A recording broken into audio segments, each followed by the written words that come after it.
3 పార్టీలని సమన్వయం చేసుకుని సీట్లు కుదిర్చినోడు ఈ జైలేడా. ఇంకోటి ఆయన ఫింగర్ టిప్స్ మీద ఉంటది ఏం చేయాలన్న చంద్రబాబు. ఆయన ఊరిస్తారు కొంచెం, నీకు గబక్కన పోస్ట్ ఇచ్చేసారు అనుకోండి జగన్ బతుకైపోతుంది.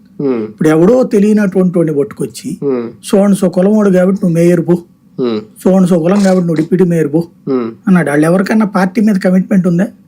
ఇప్పుడు ధన్మని పార్టీలు మారిపోవట్లా, ఎవరికన్నా ఫీలింగ్ ఉందా? పైగా 2 డిప్యూటీ మేయర్లు అలా ఇచ్చాడు, ఎప్పుడు లేనిది. ఆయన పదవులు అట్లాగా ఇచ్చింది ఏంది, తన పట్ల విధేయత, పార్టీ పట్ల విధేయత ఇదేం చూడాల.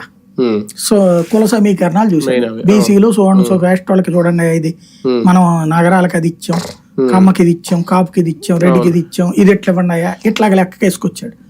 దాంతో ఈ కులం లెక్కనేసుకున్నారు కానీ వాళ్ళందరూ నాకు జగన్ అన్న ఇస్తున్నాడు నాకు ఇది అని ఫీల్ కాదు, లేదా మా ఎమ్మెల్యే ఇప్పించాడు ఇది ఫీల్ కాల, నేను ఈ కులమోని కాబట్టి నాకు వచ్చిందని ఫీల్ అయ్యారు. దాంతో కులానికి లాయల్టీ చూపెట్టారు కానీ జగన్కి లాయల్టీ చూపెట్టలా, దెబ్బడిపోయింది. అదే చంద్రబాబు అట్లా కాదు, తన దగ్గరికి రావాలా, తన చుట్టూ తిరగాల, ప్లస్ ఆ పార్టీ నాయకుల చుట్టూ తిరగాలి. బాగా ఆకలేసినోడికి అంత అన్నం వేసి అంత గొడ్డు కారం వేసి అంత నూనె వేస్తే కడుపు నిండా తింటాడు, కడుపు నిండిపోద్ది. అన్నదాత